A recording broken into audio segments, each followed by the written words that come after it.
تعالی و تبارک فی القرآن المجید والفرقان الحمید لقد کان لکم فی رسول اللہ اسوۃ حسنہ صدق اللہ العظیم اللہم صلی علی سیدنا و مولانا محمد مبارک وسلم۔ بارگاہ رسالت مآب صلی اللہ علیہ وآلہ وسلم نے سب احباب مل کر درود شریف پڑھ لیجئے۔ الصلاۃ والسلام علیک یا سیدی یا رسول اللہ وعلی آلک واصحابک یا سیدی یا حبیب اللہ۔ الصلاۃ والسلام علیک یا سیدی یا رسول اللہ وعلی آلک واصحابک یا سیدی یا خاتم النبیین۔ حمد و صلات کے بعد عزتوں کی مسند پر جلوہ فراز عالی مرتبت ذی وقار محترم محتشم علماء کرام اور واجب الاحترام ذوی الاحتشام برادران اسلام، السلام علیکم ورحمۃ اللہ وبرکاتہ۔ باتوفیق باری تعالیٰ مجھے اور آپ کو حضور علیہ السلام کے ذکر جمیل کی سعادت حاصل ہو رہی ہے۔ دعا ہے اللہ تعالیٰ میری اور آپ کی شرکت کا ایک ایک لمحہ قبول فرمائے اور قابل عمل باتوں پر توفیق عمل نصیب فرمائے۔ بیٹا اگر اس کی ایکو آف کر دے، یہ آواز دو بار آتی ہے نا ٹکرا کے، ایک ساتھ یہ آواز ہو جائے تو سمجھنے میں آسانی ہوگی۔ اللہ آپ کو سلامت رکھے۔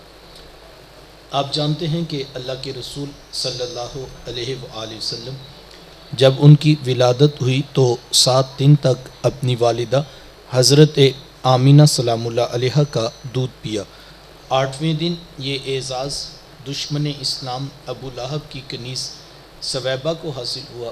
اس نے حضور علیہ السلام کو دودھ بھی پلایا اور دیکھ بھال بھی کی۔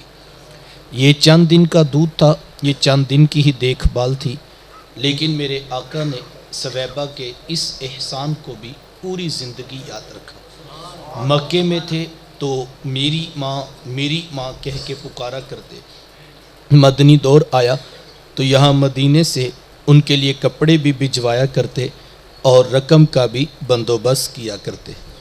یہ ہے شریعت، یہ ہے سیرت جو میرے حضور لے کر آئے۔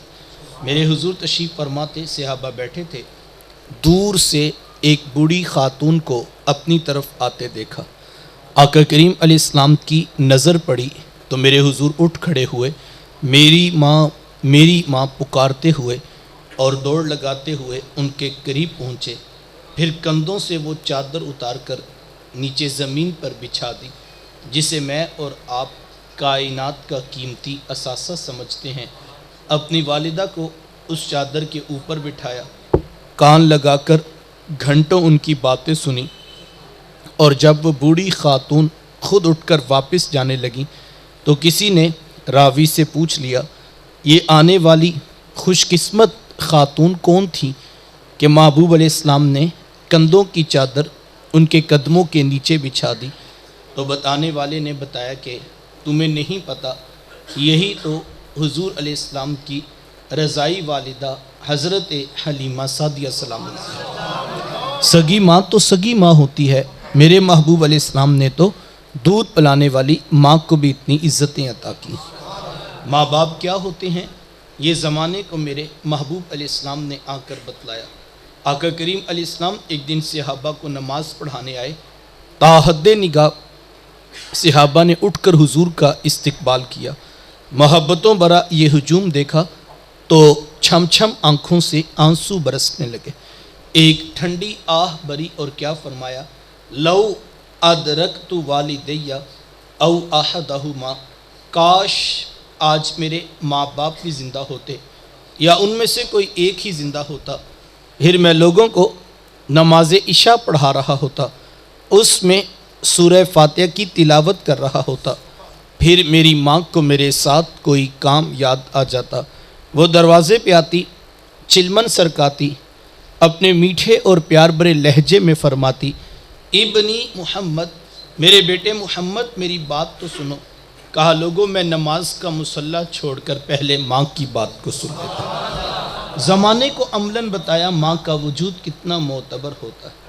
میرے حضور تشریف فرماتے، ایک نوجوان حاضر خدمت ہوا، آ کر عرض کرتا ہے کہ حضور میں جہاد پہ جانا چاہتا ہوں۔ میرے آقا پوچھتے ہیں، احیٌ والدہ کا، کیا آپ کے ماں باپ زندہ ہیں؟ قال نعم، جی حضور زندہ ہیں.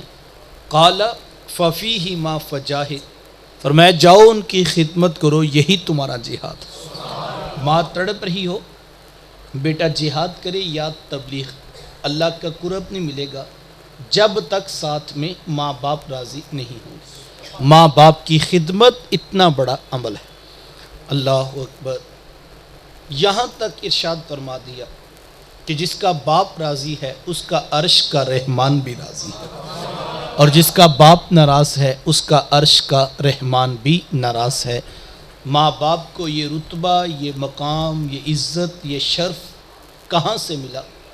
جواب ایک ہی ملے گا، یہ فیض ہے آمینہ کے لال کا، یہ فیض ہے میلاد والے آقا کا، جنہوں نے ماں باپ کو اتنی بڑی عزتوں کی مسند عطا کی. بیٹیاں کیا ہوتی ہیں، یہ زمانے کو میرے محبوب علیہ السلام نے آ کر بتلایا. آقا کریم علیہ السلام کی آمد سے قبل آپ تاریخ عرب اٹھائیں، جب کسی کے ہاں بیٹی پیدا ہوتی تو شرم سے اس کا منہ کالا ہو جاتا. عزت اور آبرو بچانے کا ایک ہی راستہ ہوتا کہ ظالم باپ ماں کی ممتا بری گود سے پھول جیسی بیٹی چھینتا، گڑھا کھود کے دھکا دے کر اوپر مٹی ڈال دیتا.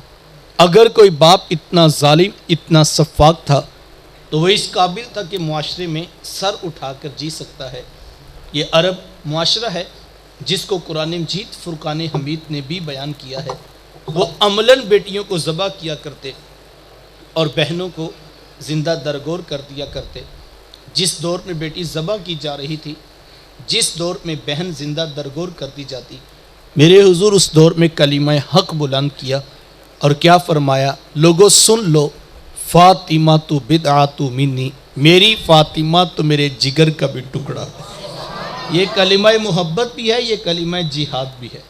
دیکھیں آج میں یا آپ اپنی بیٹی یا بہن کے لیے کوئی پیار بری بات کہیں تو یہ بہت بڑی بات نہیں ہے. آج اس معاشرے میں بیٹی کی عزت ہے، آج اس معاشرے میں بہن کا وقار ہے. یوں ہی تو نہیں بوڑھا باپ اپنی جھکی ہوئی کمر پہ بوریاں لاد لاد کے مزدوری کر رہا ہے کہ میں نے اپنی بیٹی کو عزت کے ساتھ رخصت کرنا. جوان سال بھائی فیکٹری میں اوور ٹائم لگا رہے ہیں کہ ہم نے بہنوں کو عزت کے ساتھ بیانا ہے. یار یہ باپ تو ذبح کرتا تھا، یہ بھائی تو زندہ درگور کر دیتا تھا، ان کے سینے میں اتنا کوٹ کوٹ کر پیار کس نے بھر دیا؟ جواب ایک ہی ملے گا، یہ فیض ہے آمینہ کے لال کا، یہ فیض ہے میلاد والے آقا کا، جنہوں نے کٹتی بیٹیوں کو عزت اور ذبح ہوتی ہوئی بہنوں کو زندگی کی بہاریں عطا فرمائیں. آقا کریم علیہ السلام ایک دن گھر تشریف لائے تو ام المومنین حضرت سیدہ عائشہ صدیقہ رضی اللہ تعالی عنہا عرض کرتی ہیں کہ حضور آج بڑا عجیب واقعہ ہوا. حضور میں عائشہ آج کیا ہوا؟ عرض کی حضور ایک حبشیہ نیاد عورت آئی اور اس نے دروازے پر آ کر صدا لگائی. میں نے گھر میں تلاش کیا کہ کوئی چیز مل جائے تاکہ میں سائل کو صدقہ کر دوں. تلاشِ بسیار کے بعد مجھے صرف ایک کھجور ملی اور میں اس کو وہی صدقہ کر دی. حضور اس نے اس کھجور کے 2 ٹکڑے کیے، ایک دائیں جانب والی بیٹی کو کھلا دیا اور ایک بائیں جانب والی بیٹی کو کھلا دیا. حضور ماں خود بھی بھوکی تھی، اس کا اپنا پیٹ بھی کمر سے لگا ہوا تھا، لیکن اس نے خود کچھ نہیں کھایا اور سب کچھ اپنی بیٹیوں کو ہی کھلا دیا. یہ کہتے کہتے ام المومنین آپ دیدہ ہو گئیں، آنکھوں میں آنسو آ گئے. تو حضور میں سنو عائشہ، اگر کل قیامت کے دن ان بچیوں کی ماں کو جہنم میں جانے کا حکم ہو گیا تو یہی بیٹیاں درمیان میں آڑ بن کے کھڑی ہو جائیں گی کہ مالک ہم تو اپنی ماں کو جہنم میں نہیں جانے دیں گی، اللہ ان بچیوں کی سفارش قبول کر کے ان کی ماں کو جنت عطا کرے گا. کہاں بیٹیاں باعث شرم و ننگوار سمجھی جاتی تھی، کہاں بیٹیاں ہی دخول جنت کا سبب قرار پائیں. خود فرمایا جس کو اللہ نے 2 بیٹیاں یا 2 بہنیں عطا کی، پھر اس نے ان کی پرورش کی، ان کی تربیت کی، یہاں تک کہ ان کا نکاح کر دیا اور پھر پیچھے سے بھی اس نے خیر خبر رکھی، تو میرے حضور فرماتے ہیں اتنا خوش قسمت شخص ہے کل قیامت کے دن میرے اتنے قریب ہوگا جتنی یہ 2 انگلیاں آپس میں قریب ہیں. یہ اعزاز، یہ تکریم کس کو ملے گی؟ جس نے بیٹیوں سے وفا کی ہوگی. بہنیں کیا ہوتی ہیں؟ یہ زمانے کو میرے محبوب علیہ السلام نے آ کر بتلایا۔ آپ جانتے ہیں آقا کریم علیہ السلام کا نہ کوئی سگا بھائی تھا اور نہ کوئی سگی بہن۔ میرے حضور در یتیم ہیں۔ سینہ صدف میں اکیلے پرورش پانے والے موتی کو در یتیم کہا جاتا ہے۔ حضور بطن آمنہ میں اکیلے پرورش پائی ہے، لیکن جب رضاعت کا شرف عطا کرتے ہوئے میرے حضور حضرت حلیمہ سعدیہ سلام اللہ علیہا کے ہاں تشریف لے گئے تو آپ جانتے ہیں کہ ان کی ایک بیٹی تھی جن کا نام شیمہ یا شیمہ بتایا جاتا ہے۔ وہ رشتے میں حضور علیہ السلام کی رضائی بہن لگتی تھی۔ قبیلہ بنو سعد کے رواج کے مطابق شام کو جب مائیں کھانا پکانے لگتی تو بہنیں اپنے بھائی گود میں اٹھا کر باہر کھلے میدان میں لے آتی۔ ہر بہن کی گود میں اس کا بھائی ہوتا اور وہ اپنے بھائی کے حسن کے قصیدے پڑھ رہی ہوتی۔ اگر کسی کے بھائی کا رنگ کالا ہوتا تو وہ کہتی رنگ کالا ہے تو کیا ہوا، میرے بھائی کے نقوش دیکھیے کتنے خوبصورت، اس کی اٹھی ہوئی ناک، اس کی جھیل جیسی خوبصورت آنکھیں تو دیکھو کتنی پیاری۔ تو وہ نقوش کو معیار حسن قرار دیتی۔ اور اگر کسی کے بھائی کا رنگ گورا چٹا ہوتا تو وہ کہتی رنگ نہیں تو کچھ نہیں، حسن تو ہوتے ہی سارا رنگت میں ہے، میرے بھائی کا رنگ دیکھو کتنا گورا چٹا ہے۔ تو یہ بحث مباحثہ چل رہا ہوتا اور کوئی بہن بھی ہار ماننے کو تیار نہ ہوتی۔ اتنے میں ایک سمت سے حضرت شیمہ اپنا ویر محمد اٹھا کے لے آتی اور کہتی ذرا میرے ویر کا مقابلہ بھی تو کرو نا۔ تو وہ کہتی نہیں شیمہ، تیرے ویر کا مقابلہ تو نہیں نا، تیرا تو ساروں کا ہی سردار لگتا ہے۔ کتب میں آتا ہے حضرت شیمہ کا سر فخر سے بلند ہو جاتا اور وہ حضور علیہ السلام کو سینے سے چمٹا لیتی اور دعا دیتی ربانا اب کیلانا محمدہ، شاءاللہ میرے ویر محمد کو نظر نہ لگے۔ آج میں دیکھ رہی ہوں بچوں کا سردار ہے، کل اپنی آنکھوں سے دیکھوں جوانوں کا بھی سردار بھی۔ زندگی کے لیل و نہار گزرتے گئے، حضرت شیمہ کی شادی ہوگی۔ مدنی دور کی کہانی ہے اور اتفاق یہ ہوا کہ جس قبیلے میں حضرت شیمہ کی شادی ہوئی، حضور علیہ السلام کے صحابہ کی لڑائی اور جنگ اسی قبیلے کے ساتھ ہوئی۔ ان کے کچھ بندے قتل کر دیے اور کچھ کو قیدی بنا کر صحابہ اپنے ساتھ لے آئے۔ عرب کے رواج کے مطابق قیدیوں کو چھڑانے کے لیے قوم کے سردار فدیہ اور فنڈ اکٹھا کرنے نکلے۔ ہر دروازے پر دستک دیتے اور فنڈ مانگتے۔ چلتے چلتے حضرت شیمہ کے دروازے پر بھی پہنچ گئے۔ دستک دی تو پوچھا کون؟ کہا قبیلے کے سردار ہیں، فنڈ اکٹھا کر رہے ہیں، تم بھی اپنا حصہ ڈالو۔ پوچھا یہ فنڈ کس لیے اکٹھا ہو رہا ہے، یہ رقم کی جمع کی جا رہی؟ تو کہا کہ مدینے میں ایک شخص ہے، ادعائے نبوت رکھتا ہے، اس نے ہمارے لوگ پکڑ لیے ہیں اور ہم نے اپنے قیدی چھڑانے۔ تو پوچھا کہ ان کا نام کیا ہے؟ کسی کی زبان سے بے ساختہ نکلا محمد صلی اللہ علیہ وآلہ وسلم۔ ایک عرصے کے بعد حضور علیہ السلام کا نام آیا تو آنکھوں میں آنسو آ گئے۔ کہا انہوں نے تمہارے بندے پکڑے ہیں؟ کہا ہاں انہوں نے ہمارے لوگ پکڑے۔ کہا پھر فنڈ اکٹھا کرنا چھوڑو، صرف مجھے ساتھ لے چلو۔ کہا تم کیا کرو گی؟ کہا میں تمہارے قیدی چھڑا کے لاؤں۔ کہا تم ان کو جانتی ہو؟ کہا ہاں تمہیں نہیں پتا، وہ میرے بچپن کے ویر اور بھائی لگتے، میں تمہارے قیدی چھڑا کے دکھاؤں۔ حضرت شیمہ قبیلے کے سرداروں کو ساتھ لیا اور حضور علیہ السلام کے خیمہ نوری کی طرف سفر شروع کیا۔ یہ وہ وقت عجب کی آیات نازل ہو چکی تھی، خبردار میرے رسول کی آواز سے آواز بھی اونچی نہ کرنا ورنہ زندگی کی ساری کمائی غارت کر کے رکھ دی۔ صحابہ ننگی تلواروں سے در حبیب پہ بیٹھے تھے کہ حضرت شیمہ جب داخل ہونا چاہا تو صحابہ نے ننگی تلواریں سونت دی۔ رک جا دیہاتی عورت، جانتی نہیں آگے کوچہ رسول ہے، آگے تو بغیر اجازت جبریل نہیں جا سکتے، تو کون ہے؟ روایت میں آتا ہے جب راستہ روک دیا، تلواریں سونت دی تو حضرت شیمہ یوں ہاتھ سے تلوار جھٹک کے کہا خلو سبیلی وعلموا انا اخت نبی، کہا میری راہیں چھوڑ دو، جانتے نہیں میں تمہارے نبی کی باجی اور بہن لگتی۔ یہ آواز کانوں میں پڑی، صحابہ کی آنکھوں پر پلکوں کی چلمنے آ گئی، نگاہیں نیچی کر لی، تلواریں پیچھے ہٹا لی۔ حضرت شیمہ پورے پروٹوکول سے حضور علیہ السلام کے خیمہ نوری کی طرف بڑھی میرے حضور جب دور سے بہن کو آتے دیکھا، حضور اٹھ کر استقبال کیا، مرحبا خوش آمدید پیش کرتے ہوئے فرمایا، میری بہن آج کدھر کو آنا ہوا؟ عرض کی حضور آپ کے بندوں نے ہمارے کچھ لوگ پکڑ لیے ہیں، میں ان قیدیوں کو چھڑانے کے لیے آئی ہوں۔ سنو بھائیو، اللہ کے رسول نے کیا ارشاد فرمایا؟ حضور فرمایا، میری بہن تو نے آنے کی زحمت کیوں گوارا کی؟ تو گھر بیٹھے بھی پیغام بھیج دیتی، میں محمد تیرے کہنے پہ ہی ساروں کو چھوڑ دیتا۔ زمانے کو عملاً بتایا دروازے پر بہن کا آنا کتنا معتبر ہے۔ پھر چند جوڑے، کچھ گھوڑے، بہت سارا ساز و سامان، اور میرے حضور خود بہن کو چھوڑنے کے لیے دروازے تک تشریف لے آئے۔ صحابہ نگاہیں نیچے کیے، محبوب علیہ السلام کے ادب میں کھڑے تھے کہ حضور میں صحابہ میں جب بھی قیدی چھوڑا کرتا ہوں پہلے تم سے مشاورت کیا کرتا ہوں، آج پہلا موقع ہے، میں قیدی بھی چھوڑ رہا ہوں اور میں نے مشورہ بھی نہیں کیا ہے۔ عرض کی اے بندہ نواز، آپ مالک کل کائنات ہیں، آپ جو چاہیں کریں، ہم کون ہوتے ہیں بھلا درمیان میں مشورہ دینے والے؟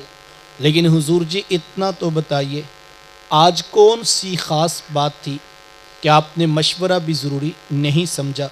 حضور میں صحابہ، آج میرے دروازے پر میری بہن آ گئی تھی، اور جب بہنیں دروازے پہ آ جائیں اللہ کے رسول انہیں خالی نہیں موڑا کرتے۔ زمانے کو عملاً بہن کا رشتہ میرے محبوب علیہ السلام کی دہلیز سے ملا۔ توجہ چاہوں گا، جس دور میں بیٹی ذبح کی جا رہی تھی، جس دور میں بہن زندہ درگور کر دی جاتی، جس دور میں ماں جیسا رشتہ بھی منڈیوں اور بازاروں میں بک جاتا، اس دور میں بیوی کی کیا حیثیت ہوگی؟ جبکہ آج کے اس تہذیب یافتہ دور میں بھی کچھ لوگ بیوی کو پاؤں کا جوتا خیال کرتے۔ یہ زمانہ جاہلیت کی بات ہے۔ آقا کریم علیہ السلام نے ازواج مطہرات کے ساتھ جو حسن سلوک کی داستانیں رقم کی ہیں، زمانہ ان کی مثال نہیں لا سکتا۔ کسی کو میرے حضور حمیرہ کہہ کے پکارتے ہیں تو کسی کے لیے بکری کا بچہ ذبح کرتے ہیں اور گوشت کے مختلف ٹکڑے ان کی سہیلیوں کے ہاں بیچتے ہیں۔ حضور کثرت کے ساتھ حضرت خدیجہ الکبریٰ رضی اللہ تعالی عنہا کا ذکر کیا کرتے۔ حضرت سیدہ عائشہ صدیقہ رضی اللہ تعالیٰ عنہ فرماتی ہیں کہ میرا جو ان سے رشتہ تھا، ایک دن میری زبان سے بے ساختہ نکل گیا کہ حضور اللہ نے آپ کو بہتر ازواج عطا کر دی اور آپ ابھی تک اس بوڑھی عورت کو نہیں بھولے۔ فرماتے پھر حضور کے چہرے پر جلال آ گیا اور حضور میں اے عائشہ مجھے خدیجہ کے بارے تکلیف نہ دو، جب پورے مکے نے میرا انکار کیا تھا ایک خدیجہ تھی جس نے میرا اقرار کیا تھا۔ کہا میں انہیں کیسے بلا سکتا ہوں جب زمانہ میری مخالفت کر رہا تھا؟ خدیجہ اس وقت بھی میرے سے محبت کی دعوے دار تھی۔ فرماتی پھر میں نے ہمیشہ محبتوں کا ہی اظہار کیا، اور یہی حضرت خدیجہ الکبریٰ رضی اللہ تعالی عنہا ہیں۔ جب ان کا وقت آخر قریب آیا تو حضرت سیدہ فاطمہ الزہرا رضی اللہ تعالی عنہا کو بھیجا اور کہا بیٹا جاؤ جا کر حضور علیہ السلام سے چادر رحمت مانگ لو۔ سیدہ حاضر خدمت ہوئی اور آ کر عرض کی کہ میری والدہ چادر مانگ رہی ہیں۔ آقا کریم علیہ السلام نے چادر بھی اتار کر پیش کر دی اور ساتھ فرمایا کہ بیٹا اپنی والدہ سے پوچھو یہ چادر کیا کرنی ہے۔ یہ کہتے کہتے میرے حضور بھی ساتھ تشریف لے آئے اور حضور میں خدیجہ آپ نے چادر کیا کرنی ہے؟ عرض کی حضور مجھے جو بخار ہے لگتا یوں ہے کہ جان لیوا ثابت ہوگا، میری آرزو یہ ہے کہ مجھے کفن ملے تو آپ کی چادر رحمت میں ملے۔ یہ حضور علیہ السلام کی سیرت کا کتنا بڑا حوالہ ہے کہ بیوی آرزو کر رہی ہیں اگر مجھے شوہر کی چادر میں کفن مل جائے تو یہ رب کے حضور میری بخشش کی ضمانت ہوگی۔ حضور علیہ السلام نے چادر بھی اتار کر پیش کر دی اور ساتھ تاریخ ساز جملہ ارشاد فرمایا خدیجہ آپ نے تو صرف چادر مانگی ہے، لو اردتی جلدی لآتے تو کی، اگر آپ مجھ محمد کی جلد بھی مانگتی میں وہ بھی اتار کے پیش کر دیتا۔ زمانے کو رشتوں کا تقدس میرے محبوب علیہ السلام کی دہلیز سے ملا ہے۔ صاحبو یہ وہ محبتوں کا دین ہے، یہ وہ الفتوں کا پیغام ہے، یہ وہ جوڑنے والی تعلیمات ہیں جو لے کر میرے حضور اس کائنات میں جلوہ فراز ہوئے۔ ہم نے حضور علیہ السلام کی آمد کی خوشی میں کمکمے روشن کیے، ہم نے چراغاں بھی کیا، ہم نے راہوں میں پھول کلیاں پتیاں بھی بچھائیں، ہم مٹھائیاں بھی بانٹتے رہے اور ہم دیگیں بھی پکا کر تقسیم کر رہے ہیں۔ یہ سب کام باعث برکت ہیں، میں ان کی نفی نہیں کرتا۔ اور کوئی نادان ہی ہوگا بیچارہ جو اس عنوان پر الجھ پڑے یا کوئی فتویٰ امت پر لگا دے۔ میں تو صرف ایک سادہ سی بات کہتا ہوں کہ یار اگر حضور علیہ السلام کی آمد کی خوشی بھی نہیں منانی تو یار پھر کائنات میں خوشی بچتی کون سی ہے؟ خوشی ہوتی کیا ہے؟ خوشی کہتے کس ہیں؟ کوئی ہمیں بھی تو بتائے پھر خوشی کس چیز کا نام؟ اس کائنات کی سب سے بڑی خوشی یہ ہے کہ اللہ نے ہم جیسوں کو سونے محمد عطا کر دی۔ یہ کائنات کی سب سے بڑی خوشی ہے۔ اور اگر کسی بیچارے کو یہ خوشی محسوس نہیں ہو رہی تو آپ اس کے لیے دعا کر سکتے ہیں۔ دیکھو کوئی نابینا شخص کہے کہ مجھے چڑھا ہوا سورج بھی دکھائی نہیں دے رہا، تو دلائل سے آپ سورج نہیں دکھا سکیں گے، آپ اس کے لیے دعا کر دیجئے۔ تو یہ کمکمے، یہ روشنیاں، یہ چراغ، یہ پھول کلیاں مٹھائیاں، یہ دیگیں، یہ بڑھتے ہوئے لنگر اور یہ تقسیم ہوتی ہوئی کھانے کی دعوتیں، یہ سب باعث برکت ہیں، ان کا انکار نہیں۔ لیکن میں اتنا ضرور کہوں گا، یہ سب کچھ باعث برکت ہونے کے باوجود بھی یاد رکھیے گا یہ سب کچھ آغاز سفر ہے، یہ منزل نہیں ہے۔ منزل میرے محبوب کی ذات ہے، منزل ان کی سیرت ہے، منزل ان کی تعلیمات ہیں، منزل ان کا پیغام ہے، منزل ان کا اسوہ نور ہے۔ تو کتنا نادان ہوگا وہ بیچارہ جو آغاز کی جھنڈیوں پہ ہی الجھ پڑا اور ایسا الجھا کہ ساری زندگی کا مشن یہ بنا لیا کہ انہی کا انکار کرنا اور اسی پہ فتویٰ دینا ہے۔ حالانکہ ایک قدم آگے بڑھ کر دیکھ لیتا تو اس کو ساری بات سمجھ آ جاتی کہ یہ جھنڈیاں تو صرف کمزور لوگوں کا اظہار محبت ہے، ورنہ منزل تو حضور کی ذات ہے، منزل تو محبوب کا پیغام ہے، اس میں تو الجھنے والا کوئی مسئلہ ہی نہیں تھا۔ تو کتنا نادان ہے وہ جو آگے چلنے کے لیے تیار نہیں۔ اچھا اگر وہ نادان ٹھہرا تو یار وہ بھی تو کوئی عقل مند نہیں ہوگا جو ساری رات جھنڈیاں ٹانگتا رہا، چراغوں میں تیل ڈالتا رہا، مہکتے پھول لا کر اس نے آنگن بھی سجا لیا، چھت پر جھنڈا بھی نصب کیا، مٹھائیاں بھی بانٹی، دیگیں بھی رات تقسیم کی، لیکن جب صبح فجر کی نماز کا وقت آیا وہ بھی سویا ہوا تھا، تو وہ بھی تو منزل کی طرف نہیں چلا، کوئی آغاز کی جھنڈیوں میں ہی الجھ کے رہ گیا۔ اور مجھے اجازت دیجیے گیا کوئی جھنڈیوں کو سب کچھ سمجھ کے اسی میں کھو گیا اور وہ بھی منزل کی طرف آنے کے لیے تیار نہیں۔ یاد رکھیے گا منزلیں نہ الجھنے سے ملتی ہیں نہ کھو جانے سے ملتی ہیں، منزلیں تو دم دم محبوب کے ذکر سے ملتی ہیں۔